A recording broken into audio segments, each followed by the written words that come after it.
Anin and Dinoe Maganadug. Hello, my relatives. I miss you all so much. Miss Fairbanks here. I am a founding first and third grade teacher here at KNSP, and this year was my first year serving as the lower school assistant principal. I am so excited to be able to teach and bring you all this lesson today. I desperately miss teaching, and I miss teaching in front of all of you. So I'm back in my old classroom. This is where I taught XU and Morris, and I cannot wait to be learning about protest poetry with you all today. I love you. Let's get started. So one of my favorite things about KNSP are our values. We value love, safety, challenge, and empowerment. And over the past 2 weeks, I have seen our students, our amazing parents, our teammates, our staff members, and our community coming together to speak out against our injustices that we're seeing, and we have transformed our world. And as educators at KNSP, we get a chance to see all the amazing strengths and skills and ideas and dreams that our kids have. And every day we're just reminded and know that our students are the future leaders and activists that are going to create new systems that are going to work for all people and build a better tomorrow. And we know that it's difficult and it's not fair, but we understand that it's our responsibility to teach our children the hard truths of our world, so they are prepared and equipped to confront them. George Floyd is a name that all of us have heard and will never forget, and it's because his life mattered. This image shows him being held by his mom and some words shared by people who knew him. They say he was loved by all. He stood up for people. He was there when people needed his help. He loved people. George Floyd's life matters. We know that George Floyd, a black man, was murdered by a white police officer who kneeled on his neck in South Minneapolis. We also know that 3 cops witnessed his murder and helped the officer. We know that this is a problem because cops make a promise to save lives and protect us. That is why we are protesting. That is why people are so angry. Police keep hurting and killing Black people. We know that protests have taken place in our communities to demand justice and to make our world a safe and fair place. Some protests have been considered peaceful and others have not. Boards have gone over store windows to protect businesses, and the community has made them beautiful with murals to express the grief of losing yet another Black man to police brutality. George Floyd matters. Here is his beautiful daughter, Gianna, already understanding the impact and how he has changed the world. George Floyd and his legacy will live on in our hearts and history books forever. We know you have a lot of feelings and questions about these events. And so today we're going to explore another way that we can protest and express those feelings about what's happening in our world. Objective: students and families will explore protest poetry and write a protest poem to express their ideas and feelings. All right, so protest poetry. Say it with me. Protest poetry is a poem that is written to make a stand against injustices that are occurring at that time. It may directly or indirectly criticize the government over a variety of issues, such as police brutality, gentrification, women's rights, or poor working conditions. Protest poetry matters and makes a difference because protest poets have an advantage over reporters, writers, and even our politicians. Their poems are special because they make us feel their pain, heartbreak, and can help us begin to understand their experiences. These feelings can sometimes motivate people to see the world differently and hopefully change their actions. Protest poets also document their stories and important historical moments in time that keep our generations connected. Now that we've discussed what protest poetry is, let's explore some poems and consider if they are protest poems. Remember, protest poetry makes you feel something or understand an experience that another person has had. We will begin by listening to the poetry of Brandon Sanders and Michaela Miller. Let's take a listen.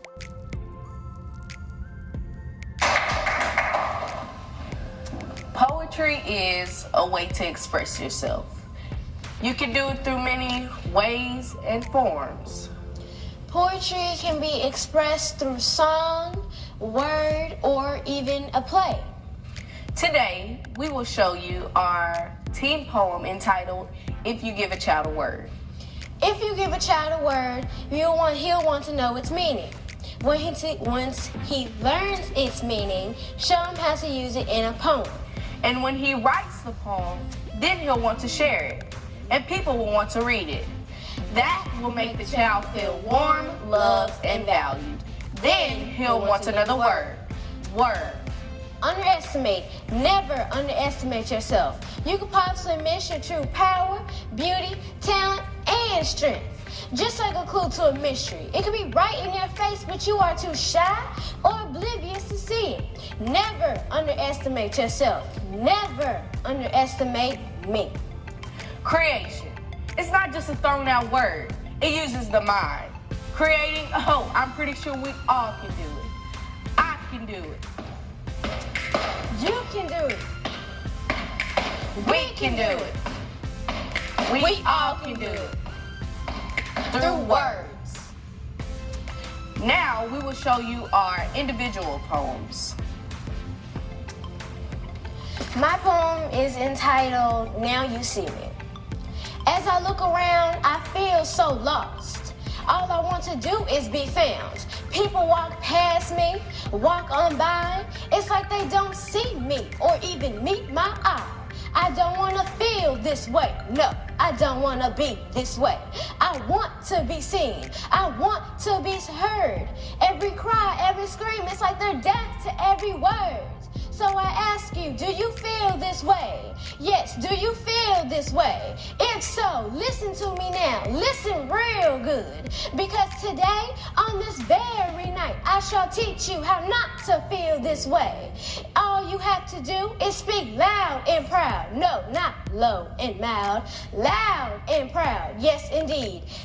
Guarantee you shall be heard and you shall be seen. My poem is entitled, You Just Don't Know. There's a time when you must share. No more games. See, I'm not sitting here anymore like the invisible man because it's time to share my testimony and show the world who I really am. For you don't know what I go through if I told you I was riding down the street one day and began to laugh at the woman using the restroom on the side of the road. I took a double take and saw these familiar features. For you don't know what I go through if I told you the man that I call father is incarcerated and has never even simply told me I love you. Don't know what I go through. Now you're probably sitting here thinking, wow, he must be going through it. All because of one decision they made to ruin their lives. Night to night, constantly drowning myself into the thought that everything will be okay when the truth is, it's not. So I put on this fake smile to show it's okay. So I walk with my head held high and this fake smile to show that you too can make it through. You just don't know. Is this an example of protest poetry? Why or why not? Let's discuss with an adult at home, or you can type your ideas in the classroom chat. Let's think. Did Michaela's words make us feel something? What experience did Michaela share? Is her poem a form of protest poetry? What about Brandon? What did his words make you feel? What experiences did he share? Is his poem a form of protest poetry? Now we're going to read an amazing book titled The Undefeated. This book was written by Kwame Alexander and illustrated by Kadir Nelson.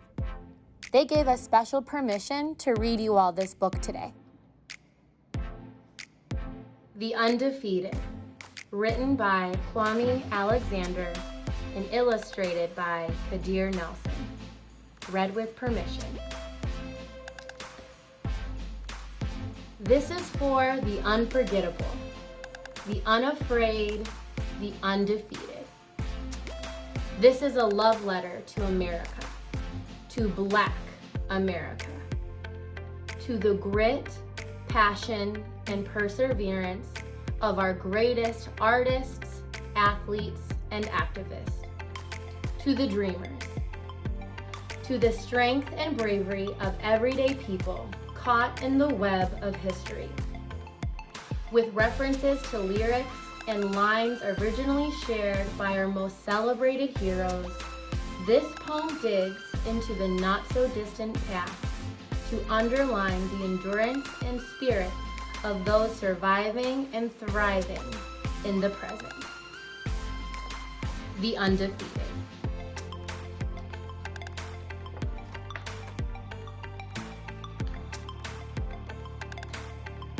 This is for the unforgettable, the swift and sweet ones who hurdled history and opened a world of possible. The ones who survived America by any means necessary. And the ones who didn't.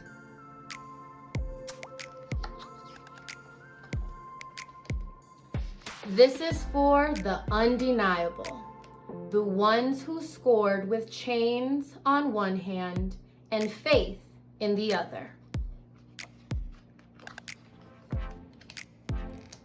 This is for the unflappable, the sophisticated ones who box adversity and tackle vision, who shine their light for the world to see and don't stop till the break of dawn.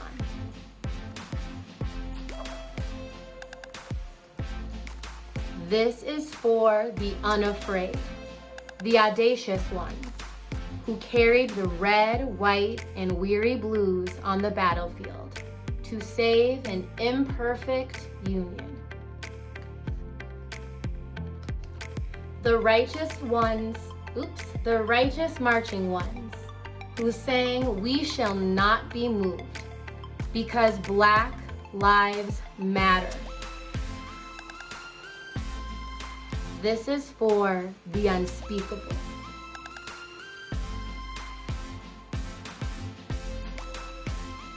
This is for the unspeakable.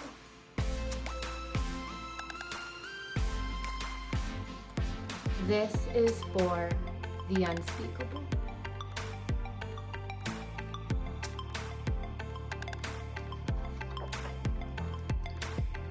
This is for the unlimited, the unstoppable ones, the dreamers and doers who swim across the big sea of our imagination and show us the majestic shores of the promised land.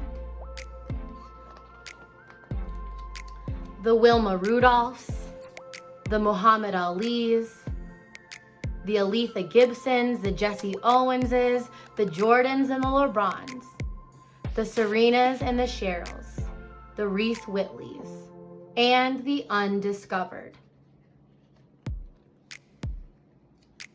This is for the unbelievable, the real cool ones. This is for the unbending, the black as the night is beautiful ones.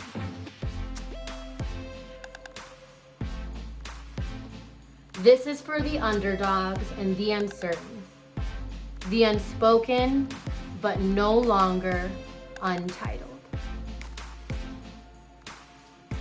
This is for the undefeated. This is for you and you and you. This is for us.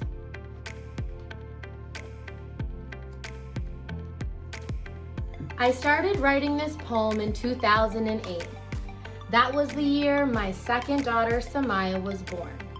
And 3 months later, Barack Obama became the first African American president of the United States. This poem was my tribute to both. I wanted to establish from the very beginning that much of what I'm talking about is this poem. So much of American history has been forgotten, left out of the textbooks, and that to truly know what we are as a country, we have to accept and embrace all of our woes and wonders.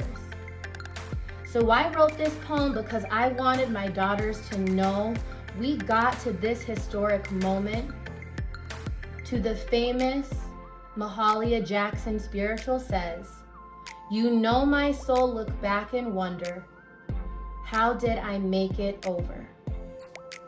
I wrote this poem about Black Olympians such as Jesse Owens and Wilma Rudolph, undermining of the false narrative of white superiority by racing to gold in front of the whole world. About Malcolm X urging Black people to fight for freedom, justice, and equality, no matter the method or cost. About enslaved Africans pushing on with an unwavering fighting spirit of hope and faith.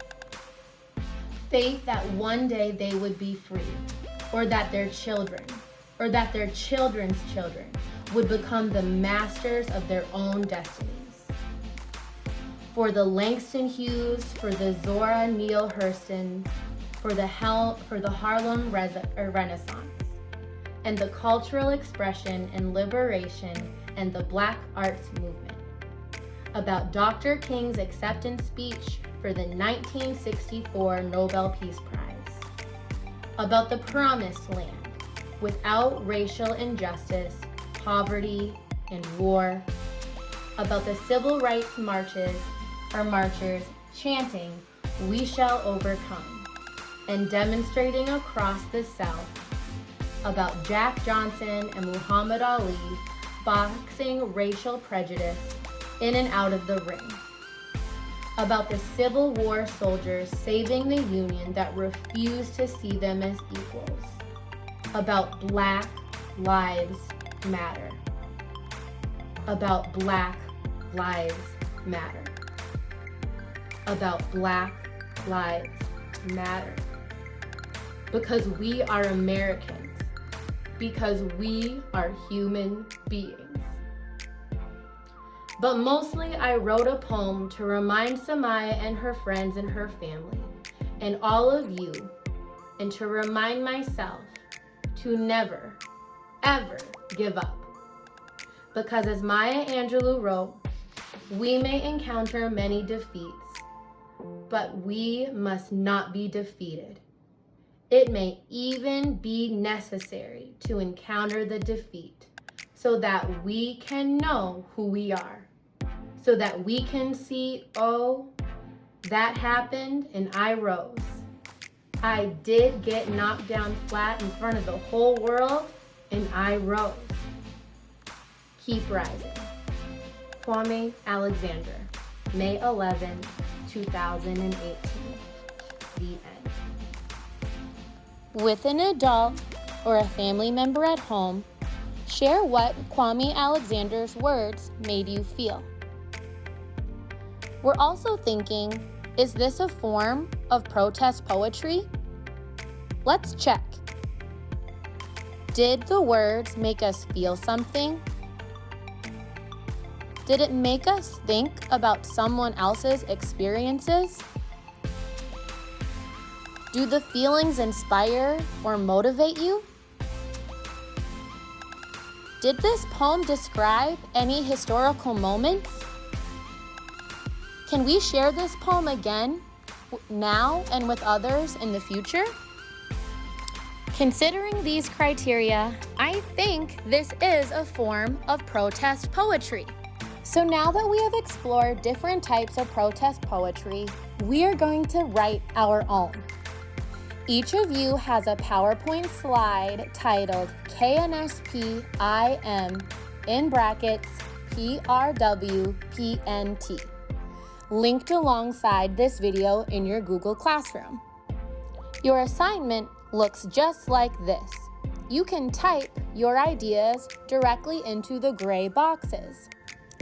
To write our own protest poetry, the first thing we're going to do is open the I Am poem assignment in your Google Classroom.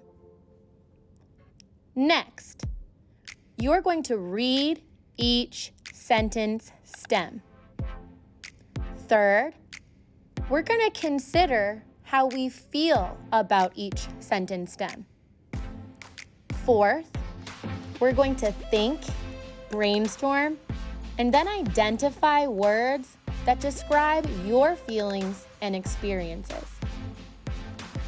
5, we'll have to sound out and write each words in the text boxes. Step 6, and the last step, is when we can reread and change words until the poem says and flows exactly the way we want it to. Here's an example that I worked on. Watch and notice how I complete steps 1 through 6 to share my ideas and write my own protest poem. I've already completed step 1 and opened my assignment on Google Classroom. Next, I'm going to read each sentence stem. I'm going to think and consider how I feel about each sentence stem. I'm going to brainstorm and identify words that describe my feelings and experiences. I'm going to sound out the words so I can write my very best in the text boxes. Then I might reread and change words until the poem says and flows the way I want it. The first sentence says, "My name is blank and I matter." Well, I know my name is Hazen Fairbanks, so I'm going to write my name on line 1. The next sentence stem says, "I am," and to think of 2 special characteristics. 2 things that I love about myself is being Ojibwe, and I love being a woman. So I'm going to write, "I am an Ojibwe woman." I wonder. Something you are curious about. I'm really thinking and curious what the world is going to be like for my future children. I'm going to write, "I wonder what the world will be like for my children." I hear. List a sound that you hear. I've been hearing a lot of helicopters and sirens. I'm going to write, "I hear helicopters and sirens." The next 2 sentence stems make us think about something we see and something we want. I see communities coming together, and I want justice, equal rights, and accountability. The next line is easy. I just have to recopy what I said on line 2. I am an Ojibwe woman. Now I'm thinking about what I feel. I feel scared, but I also feel determined to never give up until all people have equal rights and justice. Even though I'm determined, I still worry about the safety for Black and brown people. I'm going to write, "I worry about safety for Black and brown people." The last sentence makes me think about something I dream.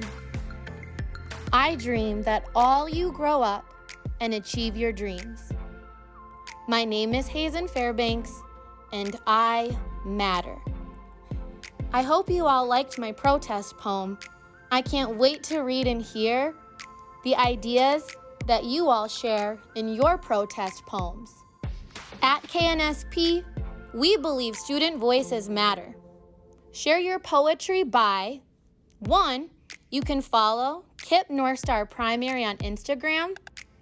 Upload a picture of your poetry to a family member's personal Instagram and tag us.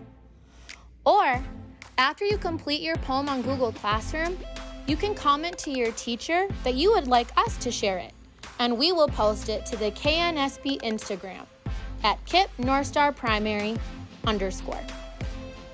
If you would like more resources and would like to talk to an adult at school, you can log into Google Classroom from noon to 1. If you're not able to get a hold of a teacher, you can always reach out to Miss Claire or Miss Caroline. Like always, we need to make sure we close out our lesson in a good way and with some gratitude. This week especially, I have been so incredibly grateful for all the amazing Black people who have made my life and world profoundly better. When I started teaching in St. Louis, I didn't know very much. And it was my students and families, my Black students and families, who taught me and helped my brain grow and to see the world differently. You all made me a better person. I want to shout out my founding teammates, Miss Jasmine, Miss Sylvia, Miss Lane. You all empowered me and made me believe that even though I don't share the same racial affinity with you, I can use my voice and platform in the classroom to make sure that other students are affirmed in their cultural and racial identities. Thank you for empowering me. I am grateful for the leaders in my Miles Fellowship, the Black leaders who have shared their stories and experiences with me and made me feel that there's room for Indigenous leadership in KIPP. The most important people that I'm grateful to are my students. You all matter so, so much to me. I believe in you. I am so grateful to the parents who trust me and send their children to KNSP every day. We are here for you. We stand with you. And if you need anything, please reach out to one of the adults at our school, and we will find a way to have your back. I love you all so much. Happy Friday. I can't wait to read your protest poetry. I love you.